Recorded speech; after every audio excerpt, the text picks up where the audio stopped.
So the Gods is joining me, and we're going to have a little bit of banter back and forth. Obviously, we're not going to tell each other what cards we have. This should be fun. Yeah, no doubt. It's definitely good to be here. So when this gets syndicated on my YouTube, you guys, if you aren't following the Gods, I'm going to let him do his little shout out here at the beginning. My hand looks pretty good. I think I'm going to keep this. Yeah, overall, I'm pretty happy with mine.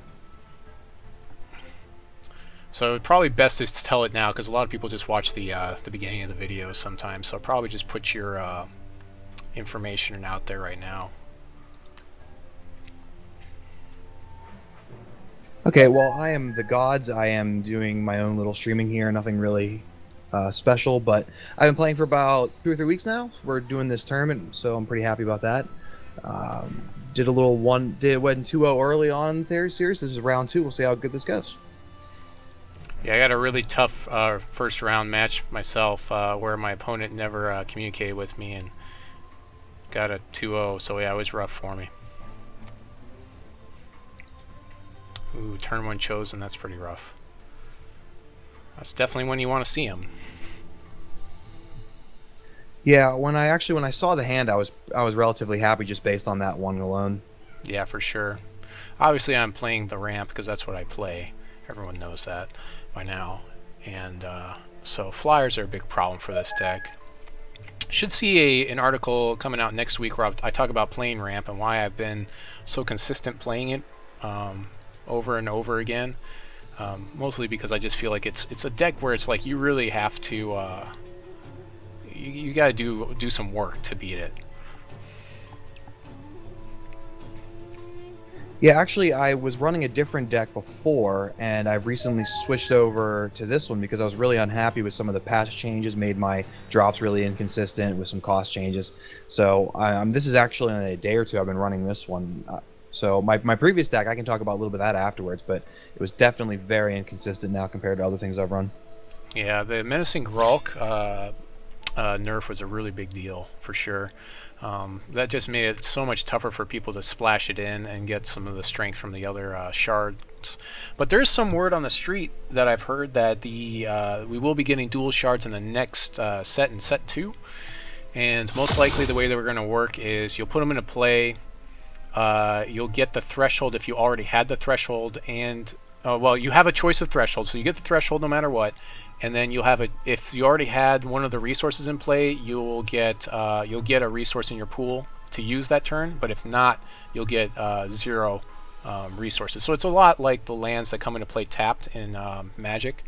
If you don't have like that, like if you don't have a mountain in play, you can't play the one that's like both red and white.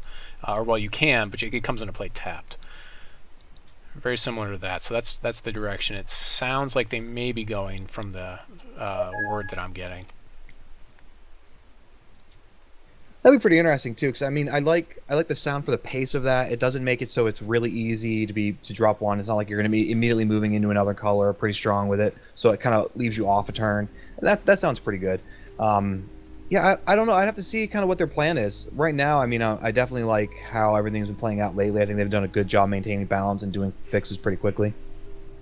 So to answer my buddy Butiero or Butero in the chat, he says, you're gonna win against this sucker, and I'm gonna say it's not looking that good in game 1 right now, because he's got a lot of specters he's throwing in his deck. If he starts playing specters, that's going to be a big problem for me. So it's not looking that positive right now, but we'll see what happens. Yeah, I've said all along that you really needed like 8 dual resources to play 2 different shards, and so it's good that they're doing that.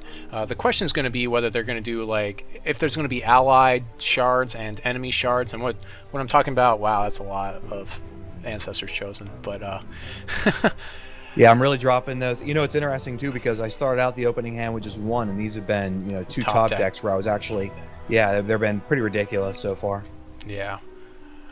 So this kind of brings up an interesting point too about the shuffler, and once I'm done doing some of these things here, I talk about. 'Cause I'm finding that there's some interesting like groupings and clumping of cards with their shuffler still. Yeah, especially with the specters. A lot of times, once you draw your first specter, you draw like 8. So And that's a lot of times what happens. And usually it seals up the game for you, so it's not a horrible deal, but you know that's what goes on sometimes. Yeah, no doubt. It's weird too because like it seems like I have games where I'm literally sitting at one or two shards most of the game I can't draw, and then there's some where I draw 5 or 6, and it seems like I have like 3 or 4 turns in a row where I get them, and that works with other cards too for different decks where I feel like I get clumped up pretty heavy, maybe 1 in 3 games where I kind of feel maybe their shuffler isn't as well tuned as it could be, but it's really probably not a focus, especially for them to fix it this early. Yeah, right now. But you know, in real life though, we do certain things to even subconsciously to kind of fix our shuffling. Like, you know, we'll pile shuffle, or we'll like if we're siding in cards, like I'll stick like multiple cards in like one area or something. You know, I mean, like in like 3 different, or I'll put them throughout the deck. You know, to make sure I'm getting them. Yeah. So you have no resources open.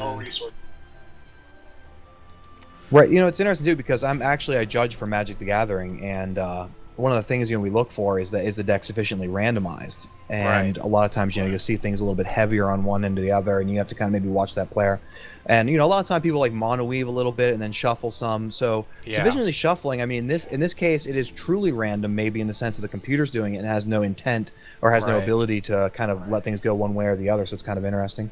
Yeah, clumps are random. They're part of the random nature of playing a game. So, as has been pointed out by, what's his name, Travis Wu, in one of his articles, where he was ranting about how people were pile shuffling after every mulligan.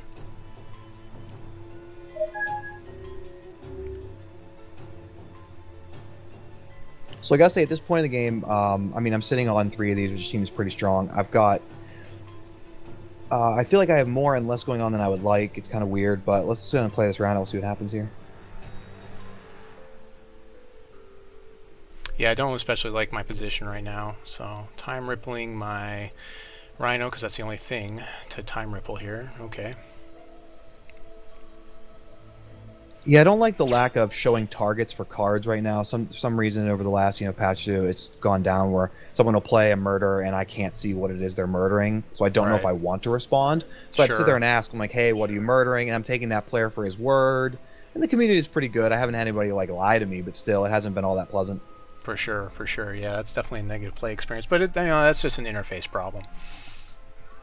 It'll get fixed. Yeah, it's definitely not something that'll be sticking around for sure. Yeah, it's definitely not working as intended. Yeah, I was actually thinking about becoming a level 1 judge for quite a while, and then Hex kind of popped into my life, took over, became my love. I was actually studying to become a judge. Oh, this is not the greatest. I'm a level 1 now, and I've had a lot of help. I have a lot of level 2s and level 3s in my area that have really helped out. I'm also one of the rare level 1s in my area that actually go to like Grand Prix on a somewhat regular basis. I go to probably 3 or 4 a year now. Right. So I dislike having to play this wild shard here. And of course we'll go to the replay for that later, but have to do it. Obviously just top deck that guy. I mean, you've got your ramp out, so that's good. You got some resource, so you're probably at the point now where you're looking at 6, so you probably have at least, if you have a fist in hand that can be played, if you have any of the 6 drops, really. The big money cards. So I'm dropping all these guys out, and I have seen no 2/2 flyers. Not yet, but you will. 61 cards in your deck. What were you thinking? You laugh, but my first round opponent had 84 cards starting deck or whatever. Oh, in his original. Yeah, I've had some people pull that on me, and I have to. You really can't explain it very well in game, you know. You have to go through this whole ordeal. Actually, it's kind of funny too. Yeah, because the third game, he actually beat me in the second game, so I mulled to 4 and just did not have a strong hand. And the Yeah. second game, he drew nuts. I mean, he was like, first turn because you gets 1 life, and then he go whenever you gain a life, incantation for white. And I'm looking at this like turn 2, I'm like, wow, I'm really screwed. This 84 cards, there's still good cards in there. He has a chance of getting a good hand, and he Yeah. did. But I mean, I managed to pull it out late game.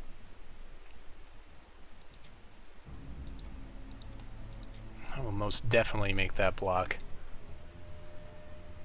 Yeah, I don't think you I mean, cannot 60 make that cards. block as far as To answer your question, Irish Batose, 60 cards is not the max. 60 cards is the minimum, and it always has been. For other games like Star Wars, where your cards were your life, as it were, 60 cards was exactly what you had to have. And in other card games, it's different. But in Magic and in this game, because it's based upon Magic, 60 cards is not the max. 60 cards is the minimum.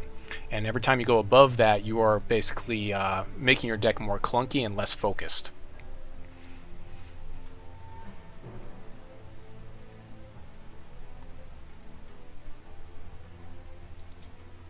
Interestingly enough, I have 0 viewers. I'm wondering if they're on your stream or my stream. I know some of the Tech Hex guys are going to come over and watch. I got like 2 right now, as far as I can tell. So you're tapped out, so... This is your opportunity. I mean, Yeah, I put it think I have out to or- kill one of your guys here. That's what has to happen at this point. It's better for me to do that. That's the better play here. Yeah, I agree. I mean, for the most part, I mean, I'm looking at already having, what, 1, 3, 6, 9, 12 already sitting in there, maybe around there. Right. It's a lot. It's whatever it is. It's too many. It's not acceptable. And it can take your incantation of Ascendance and just like max it out really quick here. Gotta get the cards to max it out, though. Yeah, well, that incantation is going to close out the game, if anything. Very likely.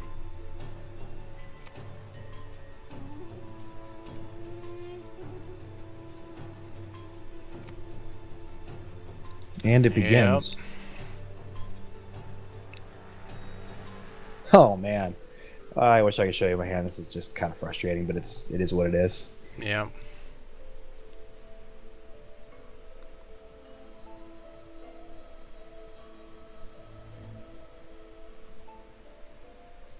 So right now I'm sitting, looking at my incantation at 3. Like I'm at a kind of that balancing point of the game where this is either going to go up or down really fast for me. Yeah, it's really late game for me. I still don't feel that great about... His setup is pretty good right now, so it's not looking good.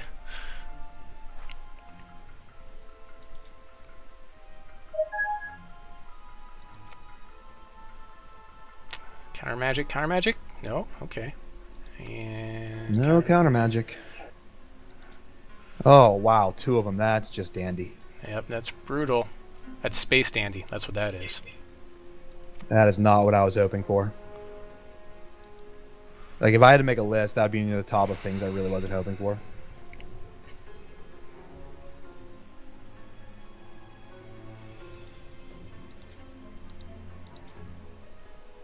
So I'm choosing a counter buff here so I can attack in and make you at least trade 2 Spectres once you start drawing more Spectres. I feel like that's a pretty good play here because you're just basically, most likely you can chump block my Titan here. You don't even really have to. You can take the life and it's really not a big deal at this point in the game. Yeah, 4 at this point isn't really all that damaging to me. I don't feel it's a big loss. Like I'm not being pressed too heavy right now. So Irish Batusi is asking me, what do you think about the AI so far in Hex? So the AI that they're using is a skeleton AI. It's not the real true AI, just so you're aware. So I really have nothing to go on as far as that. I do trust Chris. I've met Chris in person. Chris is their lead developer that's doing all the... he's basically doing a lot of the programming and stuff, and he's also in charge of the PvE content, sorry, and I really do trust him. He and I are like two peas in a pod, as far as I'm concerned, and he also he's a big Dungeons and Dragons player, so he's going to be able to tell a lot of stories. He's worked on a lot of games. I really have a lot of faith in Chris and this AI. So unfortunately, we probably won't see it until the end of beta, open beta likely, is what most people are saying. That is the expectation that we're seeing. Okay, Grolk is pretty bad for me here. It's not horrible, I guess. I mean, it's 5 damage, 10 damage. If you time walk, that's a problem. I always call it time walk, but it's really time. The other thing. I always forget. Yeah, time walk is good. Yeah, it's basically time walk. Walking me through time. That's what you're doing. Yeah. What I'm really doing is buying time, so we should recall that buying time walk. Yeah. Yeah. At this point in the game, if you did play another Grolk, I mean, that's a lot of damage. I probably won't be able to recover from that.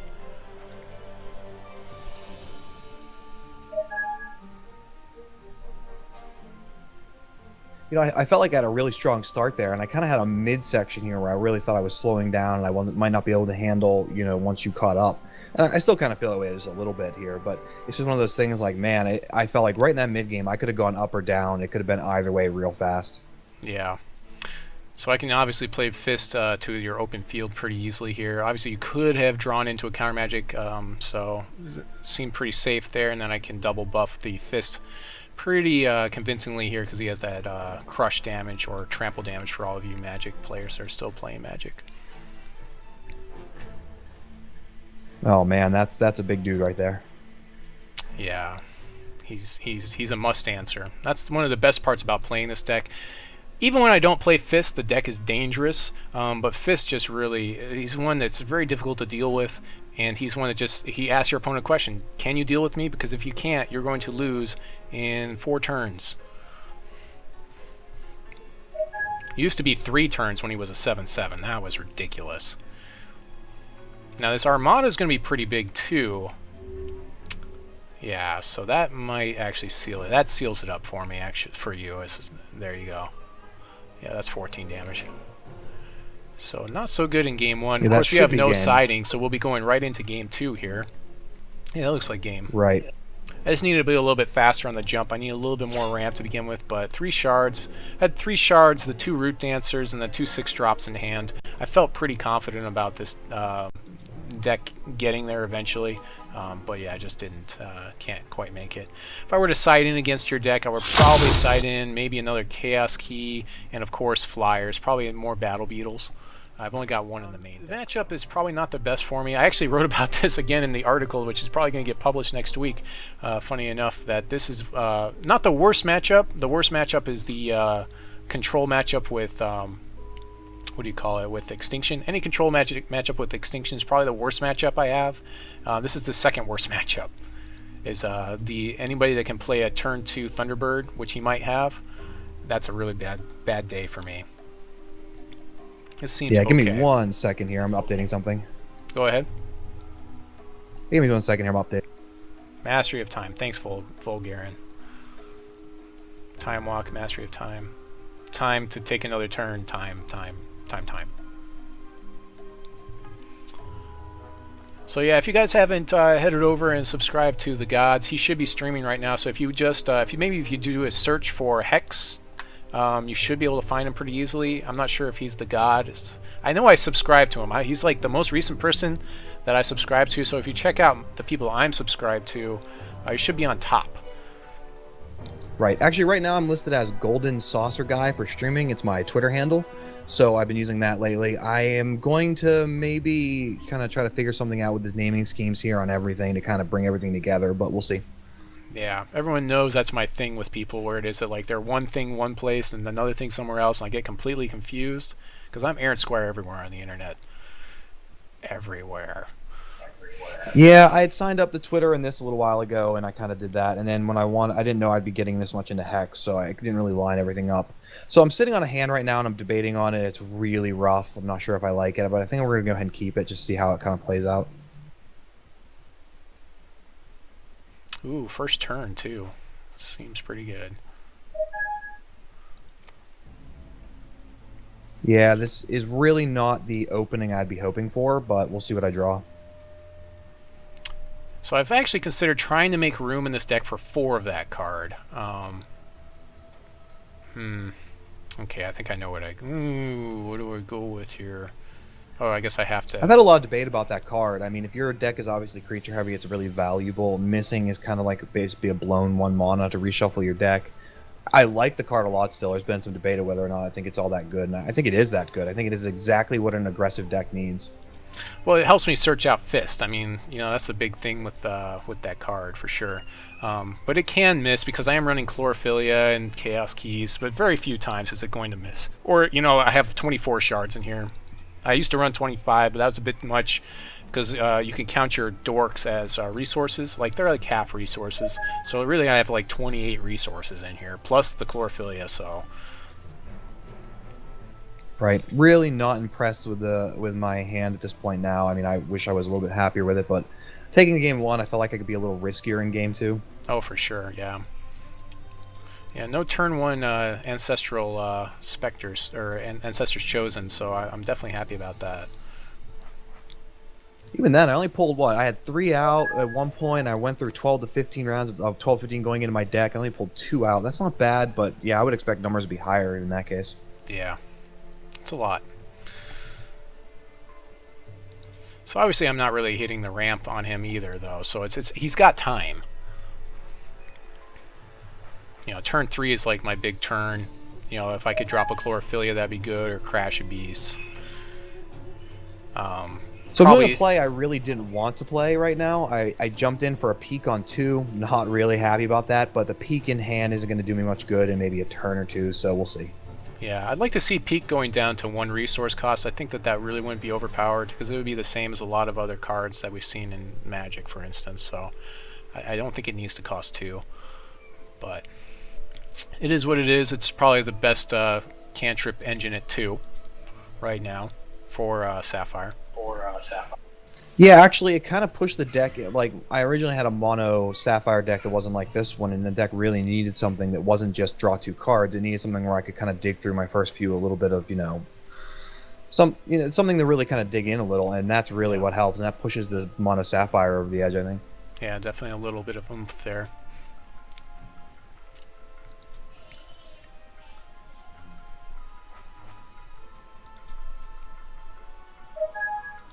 So I think I discovered something about myself today. I think I discovered that games where it's dependent on me being like, I'm not horrible like as far as like control and doing things quickly and like shooters and like being twitchy, but I think that those people that are really good at that stuff, maybe they're more prone to be like better like athletes, like, and that just never was me. I'm more of like the thinking game where that's pretty much what this is. This is all thought, no twitching, no messing stuff up. I mean, you can mess stuff up, but if you do, it's because you thought the wrong thing, not because, you basically shot at the wrong thing, or your crosshairs weren't right.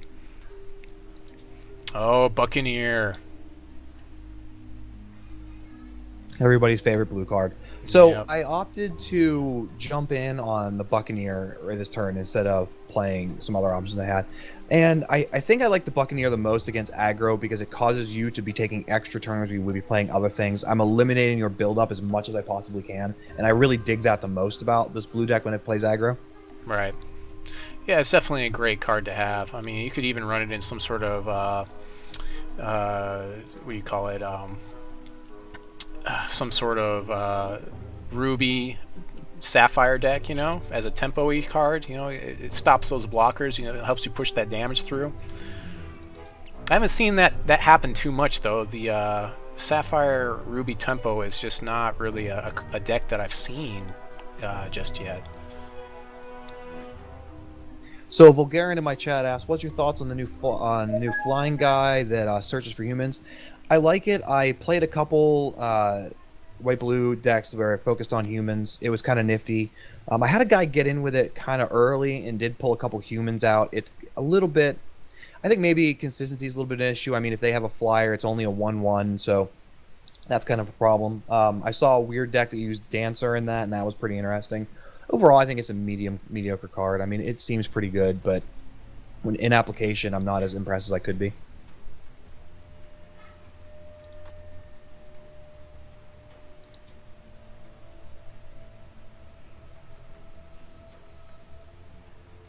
So we're looking at seeing the Rhino again, which I fully expected. Yeah. I was kind of actually hoping for the Rhino over something else, hoping maybe you kind of have to go for that one. It definitely gave me a turn away from the Rhino, but the Rhino is certainly a problem. Yeah. I can't believe they gave him Crush. That's the craziest part about these Rhinos.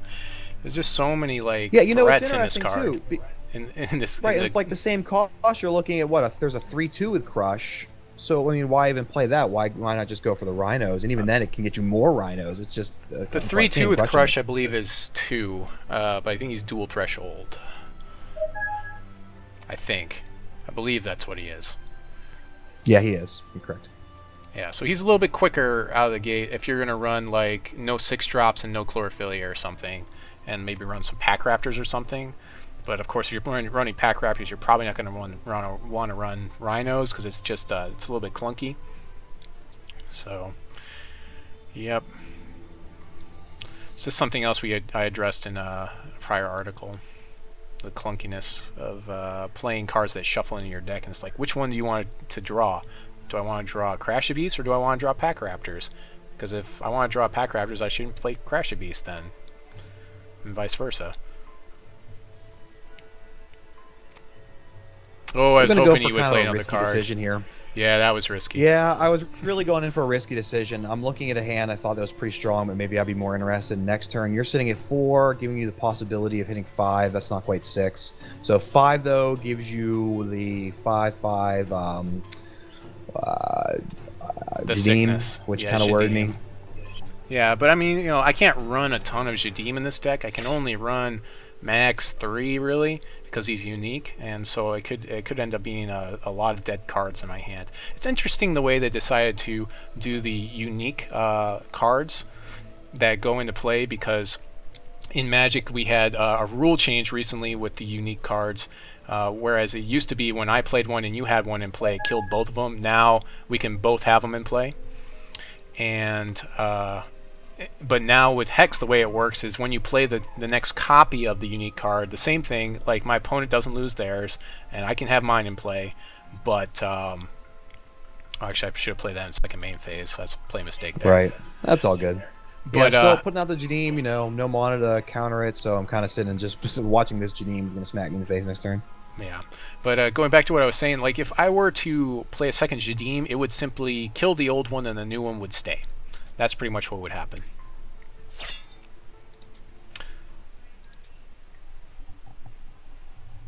No real reason not to attack here, really, even if he trades all his guys. Yeah. He's not going to do it.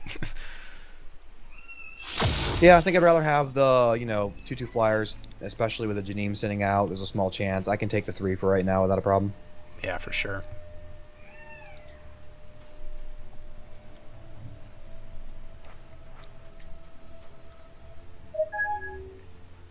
Really needs to deal with that Jadiim here, though. Needs to tap him down or do something. Polymorphic Dingler, maybe. He's in Polymorphic Dingler range, which has seen a lot less play lately. A lot less. Probably just because its cost is very prohibitive. Still a very good card, as maybe a 1 or a 2 of in a lot of decks. Yeah, I originally used to like it, but I kept finding that I was getting it on earlier turns and I was happier with, not being able to do anything with it. It was it was mucking up some of the early game. So I ended up figuring maybe a little bit more stall would be a little more of a value. So Vulgarian's making an interesting point now, and the reason why we saw that this morning, he's saying Neo was playing a deck like mine, like where it's a ramp deck, and he's playing both Argus and Guardian in here, and that's actually a much better card now that Murder cannot target them. That is the reason why he was probably playing him, is to see how much impact they would have on the game. I don't especially like Argus because he warns you, but he is really good. I mean, as soon as he hits the table, he's going to remove something from play. It's kind of a big deal, for sure. So I'm taking 3 here. So you're Yeah, your Jadiim kind of forced my hand a little bit earlier than I was hoping for the Grolk. Like I didn't really want to have to play it now, but if I Yeah. let him stay out, get a couple attacks in, I'm looking at being in the single digits. Not really happy with that. I'm just gonna give myself a chance to maybe kind of regroup and see where I can go in a turn. Yeah. Hope that I don't have any other beef. Like double root dance Yeah, I mean, or in your anything deck, crazy. I fully kind of expect something, decent. I would maybe. I mean, obviously not another Jadiim. A second Jadiim would be doesn't do anything, which is really the thing that would be the A second Jadiim would buff this Jadiim and then he would die. And that would be quite humorous. exactly.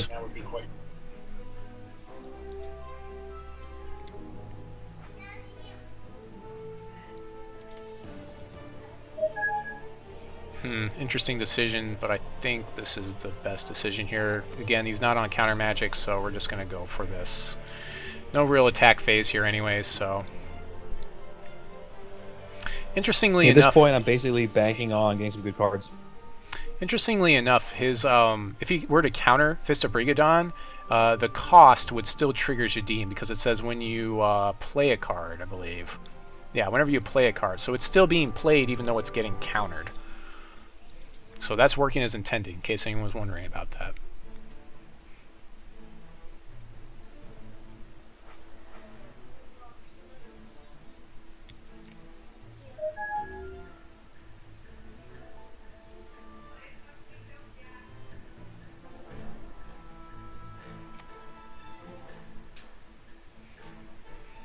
So if you could play like 3 more Grolks, I think you got this.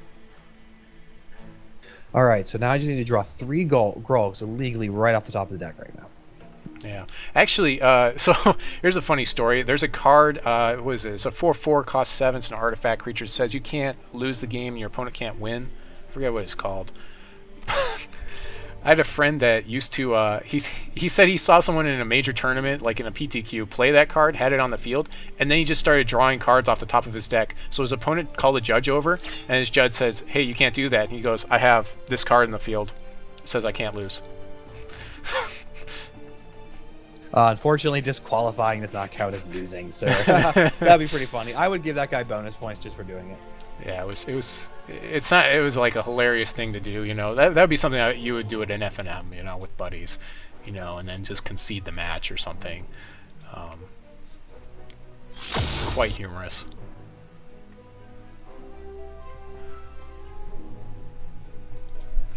I don't know that I have looking like to give myself an extra turn here. Yeah, you did. Did that pretty well, I guess. Yep. Let my Fist of Briggadon block for 2 turns, which is, typically that doesn't happen very often.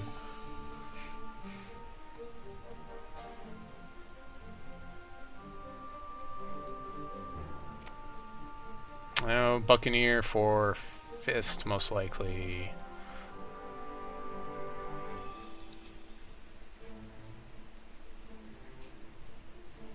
Absolutely. Yep. And that's another thing that just makes this deck really good, because it does have answers for Fist. I mean, that's a really good, solid answer for Fist. Thunderbird's also a big problem for me, obviously.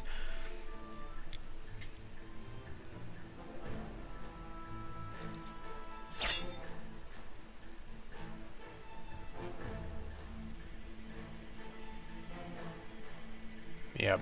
Swinging in with the house. Sure. Taking 5. Yep, swinging into the house only gets me 5, unfortunately. So I wish it was a lot better than that at this point of the game. I mean, even though he's on the field, I'm staring down 2 creatures I know are there. So we'll see how this goes. Yeah, but realistically, I mean, you have pretty good options still. It's looking pretty good for you. No way to counter my stuff. So in the chat, Vulgarian asks, you guys see much of Monkey of the Nine Tails? I wonder if it could be surprised for these fatty decks. I have not seen it really at all. I haven't seen any play for the most part in a while. I saw him in a combo-y deck where it was just like this deck where it converts all the permanents in play. Or maybe I'm thinking of the wrong one. Is Monkey make 4? No, it's actually that's the other guy. Never mind. I don't see him played at all. Never mind. Yeah, that's the guy that puts out. He costs 7. He costs something. He puts out like 7 1/1s, but they're 7 costs, so they're nice to transmute them into other versions of 7 drops. I'm thinking of the one that he puts in like 3 copies of himself. That's what I'm thinking of. That's the guy that I was thinking of, and they would play the card that makes all of the permanents become random permanents, and you have more permanents than your opponent. And so the thought is that hopefully you'll have a decent drop of permanents, I guess. Very random combo. Time Ripple, of course. That seems really good right now. Yeah, it definitely helps right now. Unfortunately, I mean, I'm still, every time I turn around, I'm staring down 2 or 3 creatures that have really good stats, so not really sure where I'm going to go at the moment with you at 15 health. Yeah. You got 2 flyers. I mean, you got 4 damage you can put through here. I haven't really put a lot of damage through it. Probably shouldn't have made that block. I forgot about the trample briefly, but again, the 2/2 on the ground is not doing me a lot of good anyway, so maybe eat 2 less. We'll see how that looks by the end of the game. Yeah. You still have a blocker for Wild Root Dancer, which is probably the most important thing. You know.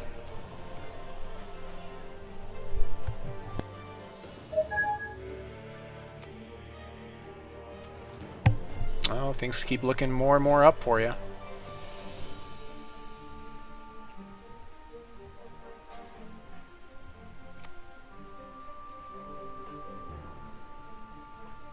I think one of the most annoying things about playing online is it's very difficult, it seems, to get people into Swiss tournaments. I'm a player that prefers to play like multiple rounds and not just play and like once you lose you're done. I understand that that's much more time efficient for certain times. Maybe you want to do a draft that way, but yeah. All right, this looks like your game now at this point. Yeah, because doing the that's basically Seek into a Grawl. 2, 3, 4, 5, 6, 7, 8, 9, 10. Yeah, that's it. That's a good game right there. Because that's whatever damage this turn, and then 10 more damage next turn. Right. So I'm sitting on a. So I'm sitting on a Time Ripple in hand just in case, but I was really hoping that I could just keep your forces down as low as I could just to hope to sneak in this flying damage, which seemed to work out. Just lucky getting that top digging a Grawl. Yeah. Again, siding in versus this deck, I would probably side in Battle Beetles and some other flyers like, what's it called? Dandelion Sprite is pretty good because it matches up really well against Thunderbird. It's a good trade for me. I'd probably a Spellshielded Battle Beetle would give you fits. Because you can't bounce earlier it. Today I lost because Dandelion. He played a Dandelion. He had the Dancer out, pumped the Dandelion. I'm looking at like a 3/4. There's nothing I could do to it. Yeah, exactly. That's exactly it. You can't target it. You can't really do very much with it. So. Yeah, he never attacked, so it was always a 3/4. Nothing I could do.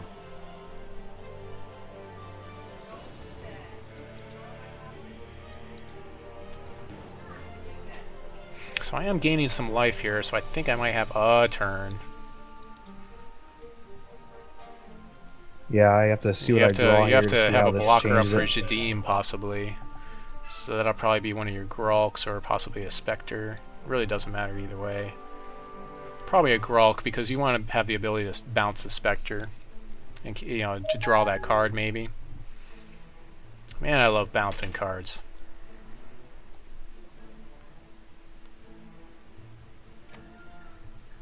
Yeah, there's the Time Ripple for Jadiim, and that should be game. Yep. I had to play Jadiim. There's really no other thing I could do there. I had to have a blocker for your guy. Yeah, Incantation doesn't do much for you. It's been sitting in my hand.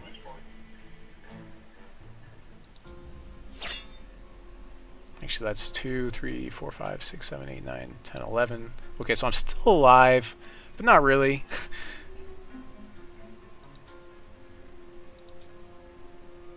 Oh, wait a minute. Am I?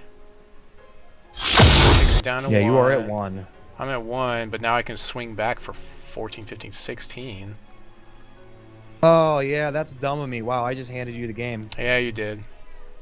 Yeah, you gotta look at the Oh board. wow, that's terrible. I can't believe I punted that badly. I needed to It's leave all my one talking. blocker and I left him unopened. It's all my banter. It was all planned. It was all planned that way. Yeah, that's fine. I hand you the game. That's my punt. That's really terrible of me. That's like the worst move I've ever made, I think. Yeah, it's pretty bad. But that's where viewers should be looking and saying, to themselves, you really need to be looking at the game and not getting distracted by other things like children Right, trying I'm to go sitting to and thinking, bed. man, I really need to leave one blocker. Any one blocker saves me, and that was it. Yep. Wow, so we're going to go in this 1-1 because of a serious punt on my part, so let's see how this works out. Yeah, for sure.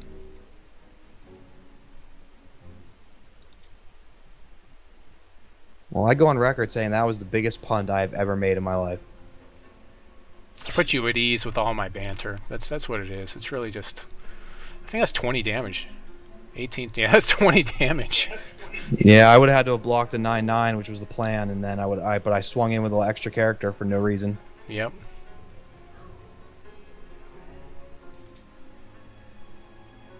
Round 3 in Beetle, Garen. The only other thing I could have drawn there is I have the trample card, Wild Aura. That Oh would have man, I helped. can't believe that. Going to game 3 after all that. Oh, that's ridiculous. You It watch was a me lot get of work. really I awful hand or heard so something. much work going on your side of the table too. This is a pretty iffy hand, but I'm thinking I'm gonna go for it. Go big or go home. I'm thinking I'm going home, but I'm already home, so we're good. Right, you were handed one there. I really handed one over to you. If I lose this round, I mean it's all on me for this. Oh boy, that's already looking pretty bad.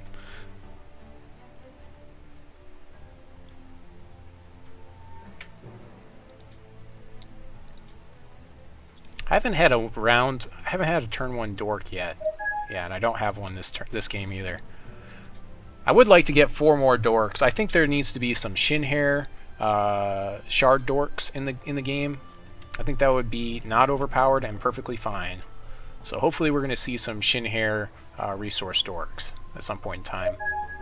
I even said that they could come into play and not give me threshold, and that'd be perfectly fine because they're shin hair and they'll get the buffs from the shin hair stuff that needs shin hair, shin hair, shin hair.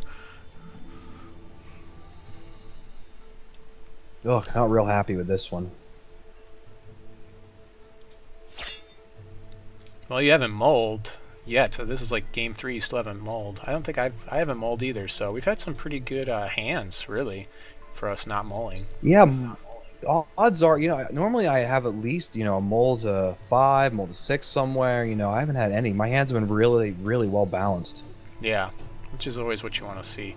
I started out with actually like 2 resources. I'll just tell you that right now, and so that's why this was so iffy. But I do have a 2-drop, which is coming next turn. Still so mad at myself for that punt. That was the worst. Unbelievable. And it's on video. You can watch it over and over again. It'll be great. Oh, I'll be linking people to show them how bad I punt. I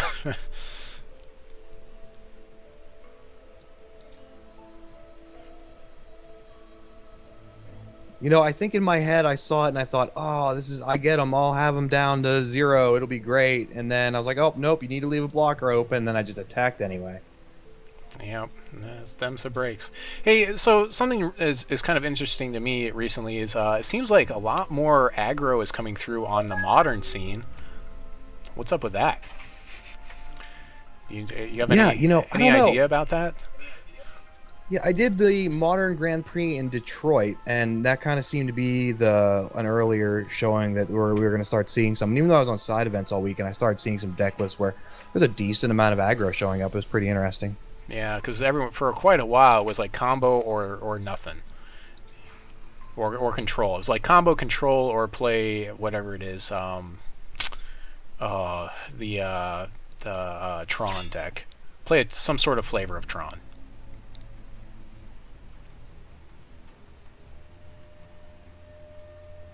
It seems with these things that they kind of come in waves. Like when there's a lot more control, a couple people slip in with an aggro deck, they win something, their deck list goes up, people see, oh, aggro might be a way to get in a couple wins, so more people start putting in aggro, and then more people see it and it kind of gets hot.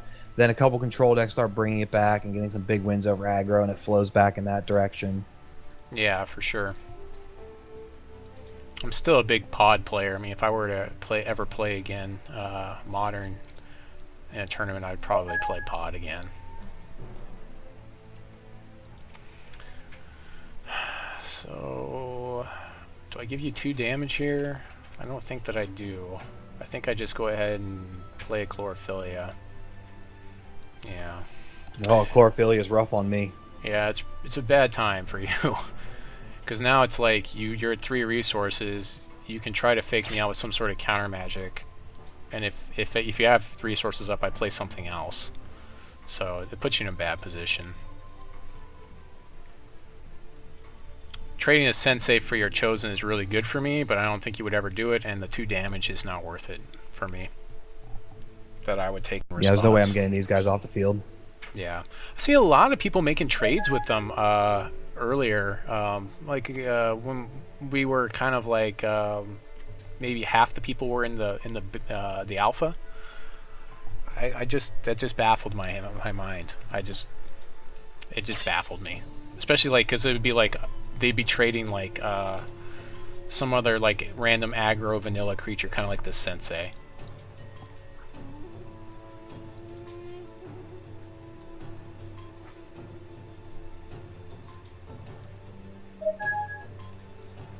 Okay, so I force the counter. Yeah, so he could have counter magic, so we're gonna force a counter magic here. We'll see if he's got it. Haven't seen counter magic in 2 games now, so it's debatable whether you're even running it at this point. He might not be. He might be just all straight tempo. No problems. Just tempo, tempo, tempo. I do love me some counter magic, but at the moment, well, actually, just the previous games, I just haven't been seeing very much of it. I think there's one point I had it in hand, and wasn't an option. Yeah, nothing optimal to hit with it.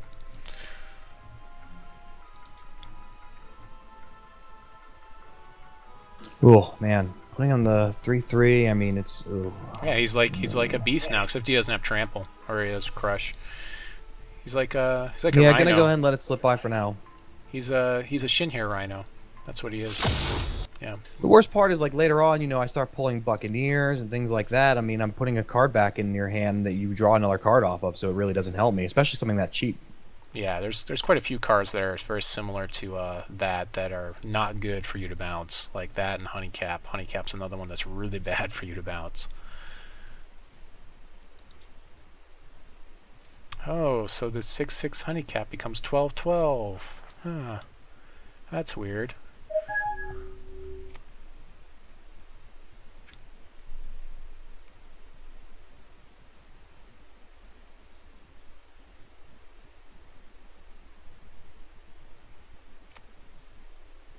Mastery. Let's go ahead and drop one of these early. You're gonna just to draw the card at this point.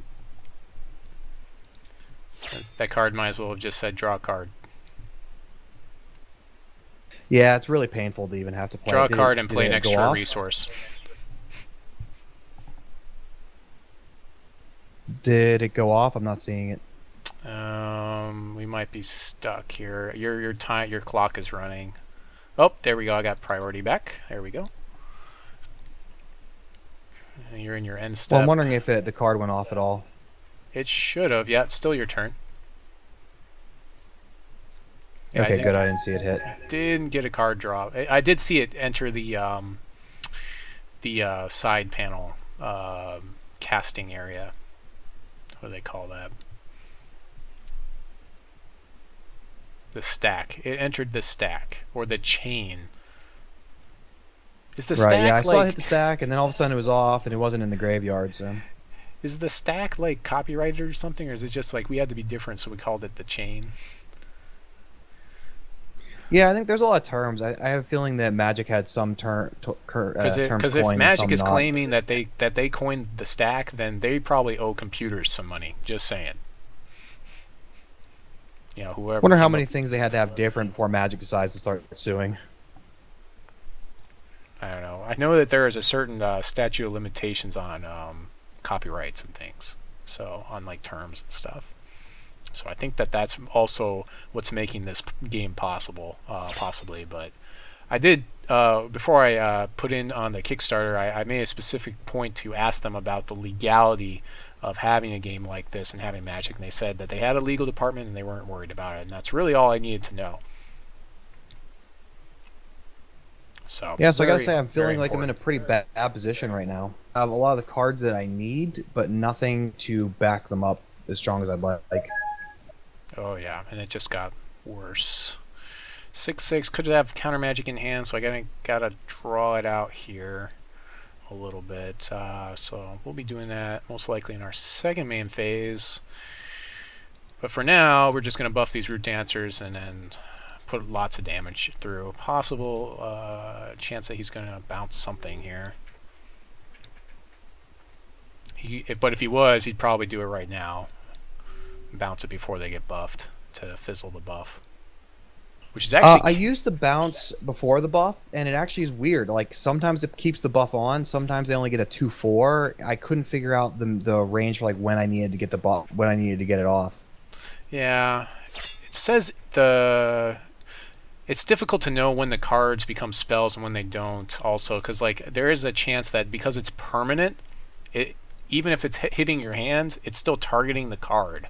And so then in that case, I could see the buff still applying in this game, but not obviously in Magic. It definitely doesn't work that way in Magic.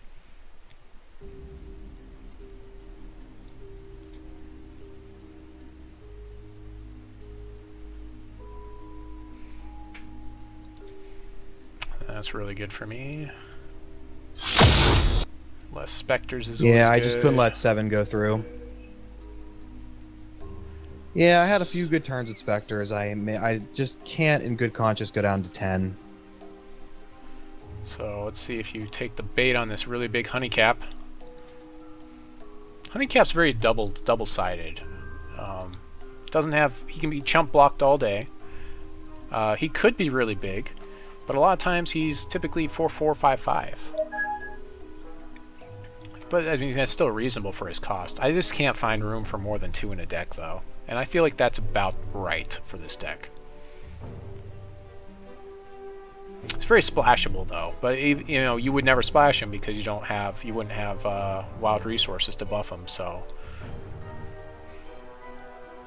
I guess he's not very splashable then.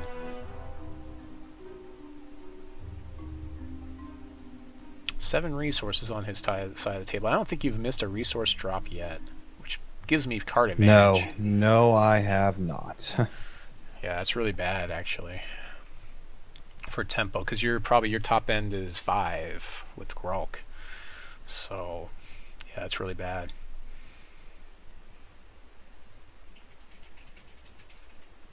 Yeah, I'm sitting on some options. I gotta see what basically helps me the most in this situation. It's not really looking too good with a 7/7, a 4/4, 3/3, and another 4/4 in hand. Yeah, I mean, it looks like at this point, it looks like you're taking 7 and possibly chumping my Honeycap.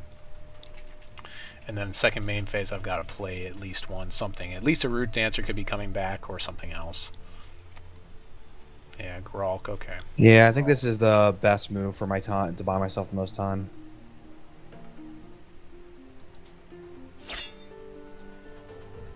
Might as well sneak in for 1. Yeah. Oh. Remember that there's a card in Magic called Sneaky Homunculus, which is a 1/1. You can't be blocked. I had a buddy who's always like, Sneaky Homo.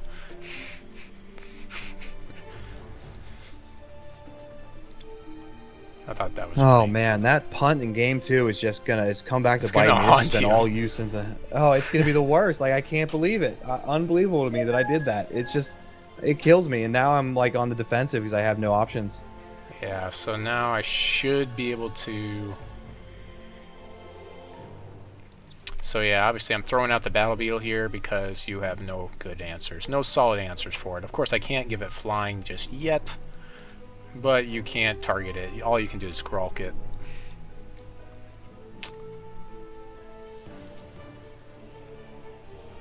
Yeah, I mean, I'm kind of feeling like that's probably game unless I pull something just ridiculous, which is unlikely. So I actually think that with Grulk, also the making him a 2/2 instead of a 2/3 was also a necessary nerf, because it was kind of ridiculous some of the things he could block. Oh, you could draw all the specters now. You could draw like 8 specters, and then that would definitely be good for you. Make me trade my Battle Beetle for 2 specters. Mastery time's pretty good here. Fortunately, I can't block anything with my Battle Beetle, because I can't give it flying.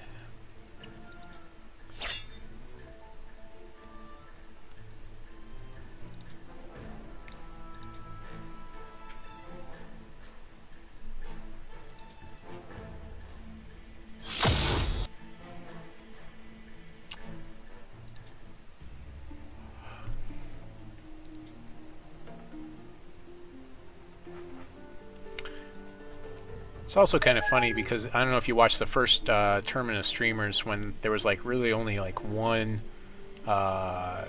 deck which ran dual shards and everything else was mono because it was just too clunky to run, even with, and that was, well, of course that was before we had Shards of Fate, but even after Shards of Fate came out, it seems like people tried a lot of dual stuff and it worked a little bit better, but it just wasn't enough. And so we've kind of moved back in the other direction, and mono sharded decks are back. 0 cards in hand, which means no counter magic. Probably should have held on to a card, possibly. But you have to keep I thought playing about that. because you have to draw cards. Right, my options were, so I'm sitting at 4 charges. If I get another one on 5, at least I get to draw another card off my champion, so it was kind of a gamble. Yeah. Yeah, that's one of the things about playing this champion. I'm actually probably going to write an article about the different champions and how it is that some of them allow you to bluff and some of them don't. Like, this champion doesn't. You know, bluffing with resources is much more a thing in Magic as there's no champions, but still relevant. Especially if you're playing against a seasoned player. Oh, I still just cannot believe that this game, I basically walked for this game. That's awful.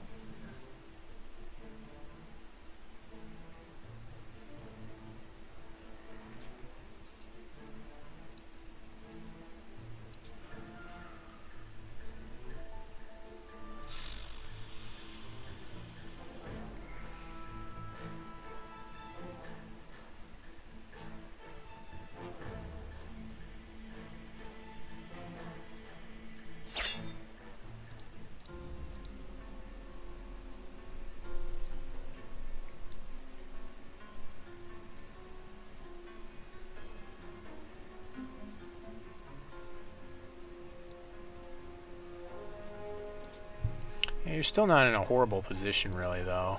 I mean, I could have swung with that Battle Beetle, but trading it for 3 guys, even that is not great. I'd rather just block with it.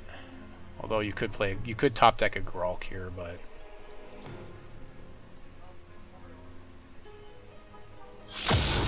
Yeah, I mean, I've got some things that are possible, but as far as numbers go, I'm not feeling it right at the moment.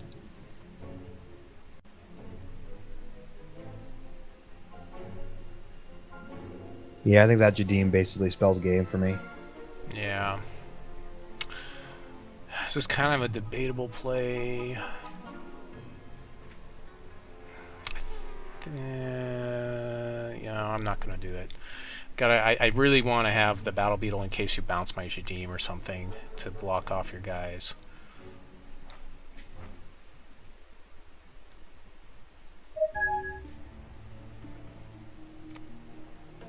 Yep, really not what I wanted, but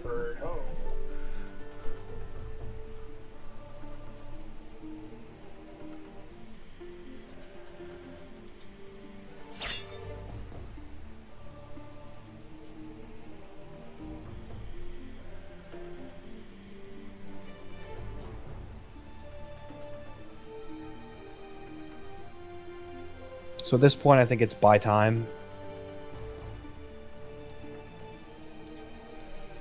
Yeah, I mean, you're going to try, yeah, do your best to buy some time. Of course, Jadiim's going to get ridiculous. You're going to have to start chumping him now.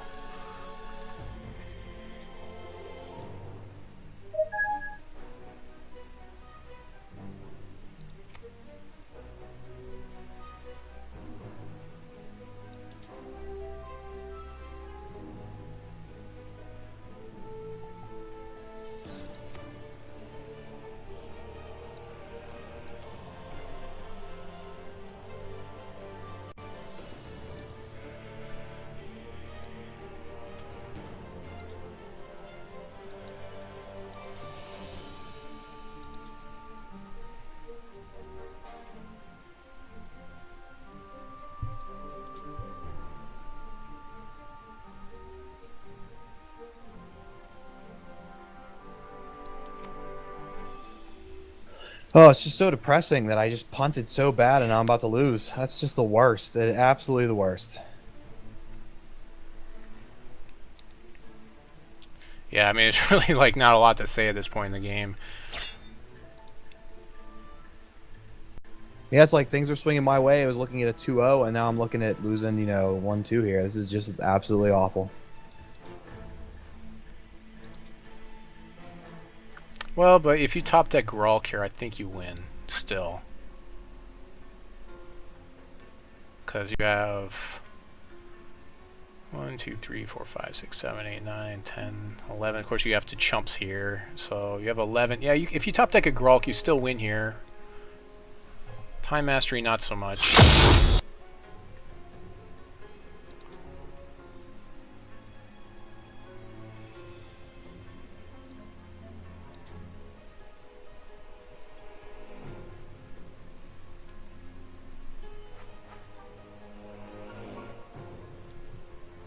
Yeah, not now.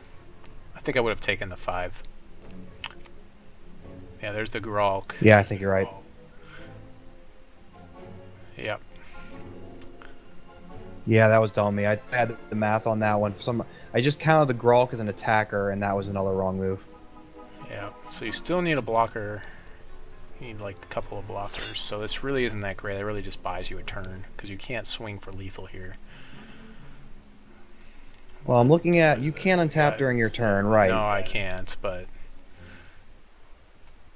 so I'm looking at one turn of swinging in without any of your guys untapping at all. yeah. So I could, in theory, go in all in and not suffer. Actually, you can give me 18. So actually, you can win. I have to have another flyer. All right, I'm gonna think this one out for a second, real quick though. Sure So thing, you have take your nothing time. out right now. You'd have to draw a flyer. Nothing. Even the Spellshield guy's not gonna untap. You can pay him to give him flying, but he still can't block. So we're looking at 12, 13 here. Nothing untaps. Play a creature. Maybe slip by again. So yeah, I can go all in here and still feel pretty comfortable, I think. Yeah, I agree.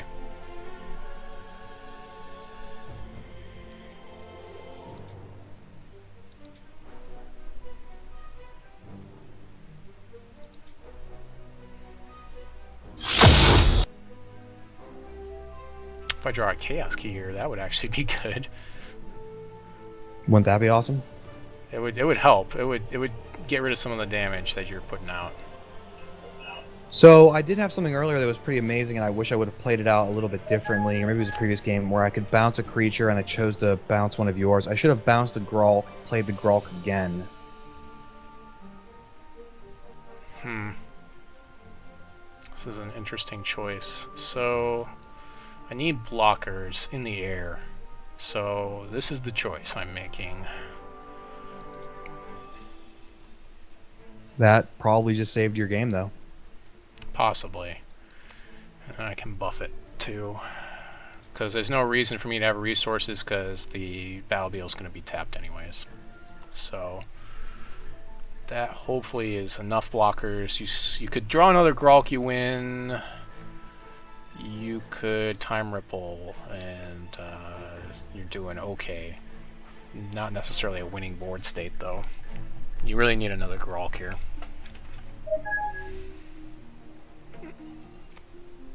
Yeah, well, keep gambling. Okay, yeah, I guess that helps you get there, though. Yeah. No, that's not going to do it. No, that kills me. That really kills me. So, I mean, I swing with everything. You untap, you kill me. I don't. I think I still die either way. Yeah, let's see. I have got the Rhino for crush damage right now. You have to block, though. That's the thing. Like, you have to block. I'm not going to swing with probably the Howling Brave. But you have to block Jadiim. It's a losing board state at this point for you. Because eventually you're going to trade too many bodies.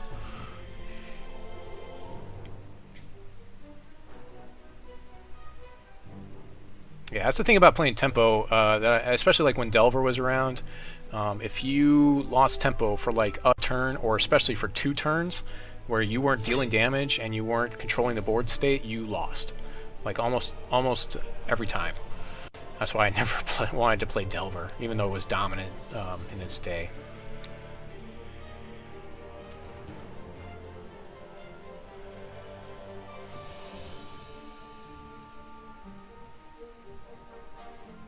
can hear the gears grinding. I know you're doing some math right now. It's not Yeah, public though, so I think you're good. Top deck is all that we've got. I mean, math is not in my favor. I'm trying to go through my head of all the different attack and block options here. Yeah, what could possibly be in The your lack deck? of trample on your side helps me, but I don't have enough chumps right now to chump everything. Yeah, and the specters aren't horrible as far as the amount of them that are in your deck, because they should draw you to the next card anyways, but at the same time they still dilute your deck, so you could end up drawing too many and playing too many, and then you still can't play the Grolk that you draw into. So another thing that can get a little bit clunky with a deck type like this. It's not horrible though, because drawing 8 specters would still be great for you.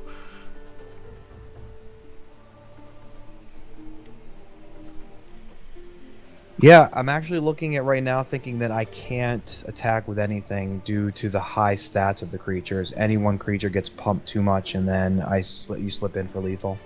Yeah, it's possible. Only one crushed creature to worry about though, so that's good.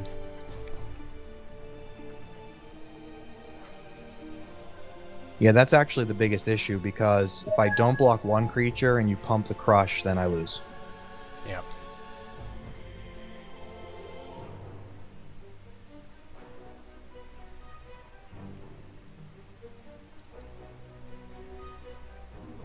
It's like, yeah, allow me to go cry in the corner now from my game 2 punt.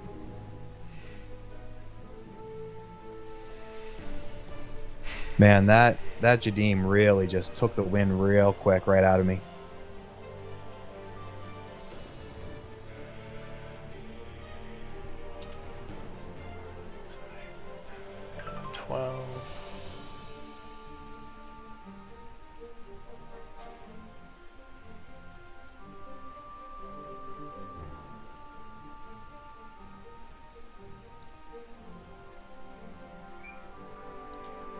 So I think I still want both of my flyers to block here, so probably won't. I'm not going to be swinging it with those. That's kind of a big deal. Root Dancers, I think I can actually give those up, though. I think I can make 2-for-1 and 3-for-1 trades on those. So they aren't as big a deal at this point in the game. Forcing and lowering your board state is good for me. So, for the most part, the flyers are the ones that are doing stuff anyways.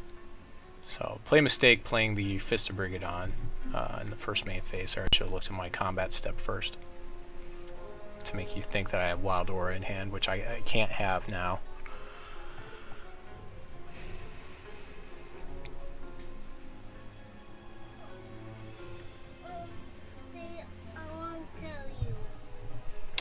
What is that, Elliot? Where's that teddy bear? I don't know. Where'd you put the teddy bear? That one teddy bear, he took it to monster. I didn't feel like I could let any one creature go with Crush and you having 2 mana and 2 cards in hand. I mean, still a lot of pump could kill me right here. Oh, for sure, yeah. I don't run Wild Growth in here. I feel like that's more for a lower end deck. And it shuffles back in and it competes with Crash Beasts. That's the biggest problem. I would really like to see a Wild Growth that doesn't shuffle in, actually. That might be a little bit more playable.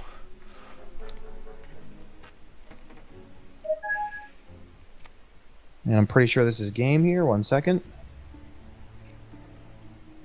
Draw lots of Specters, more blockers, or something. Or a Grolk. There's a Buccaneer for Jadiim. That helps.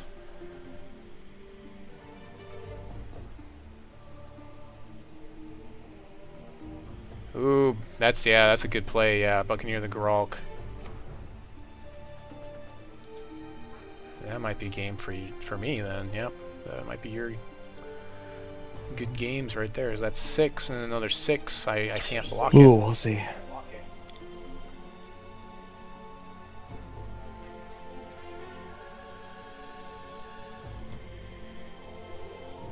Actually, that's 4. Then you'll do 4, and then yeah, that should be game for you. We can only hope, assuming there's no more punts. Yeah, well, I only have 2 Jadiims in the deck, and I only have 1 Battle Beetle, so No more first down punts for me. Come on. The only thing I can draw here is a Chaos Key to deal with this board state.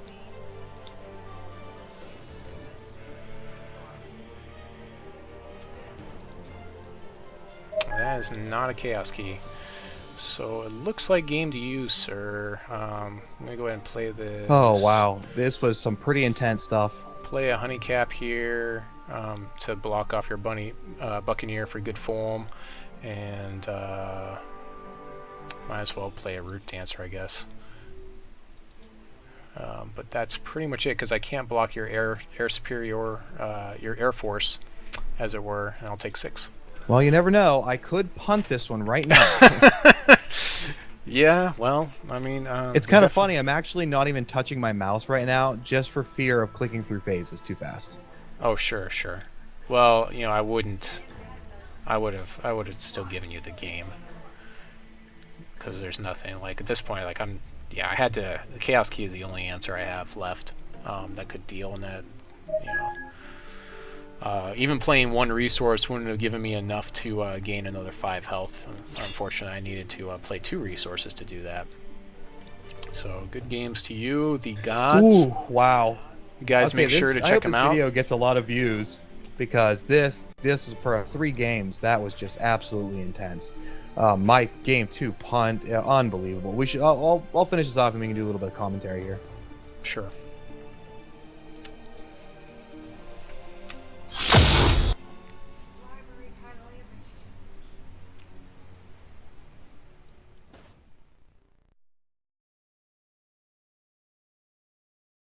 I'm just going to kind of go through my deck and look at my sideboard, my reserves, as it were.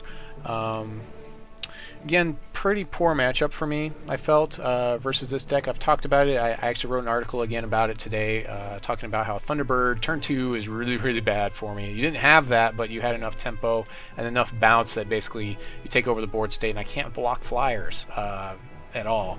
So going over to my reserves, I would probably side in another Crazed Squirrel Titan to as removal for your stuff. Just probably a lot of removal type things. Maybe 1 to 2 Chaos Keys. Eternal Guardian probably doesn't do a whole lot for me, but it does fly. I might put him in there. Mantis Elder Druid, probably not. And definitely 2 Battle Beetles. I probably would side out actually 2 Fist of Briggadon for a Battle Beetle. I have to be careful with my 6-drop range, and that would probably be the deck. So probably side out some Fist of Briggadon, side in the Squirrel Titan. That's probably what I would have done there. Yeah, I think so far from just looking at my list right now, I would have probably gone from 3 Grolks up to 4. I know that they really want me, but just to have that chance of getting that other Grolk would have been pretty huge. I think my peaks were fine at 4. I didn't get the Armada out a whole lot. It wasn't really a factor. I do run 4, but I guess in retrospect I could say go to 3, but same thing. Counters, I was running 3 counters, and I never really got them at all. I was only running 3 of the card that allows me to bounce.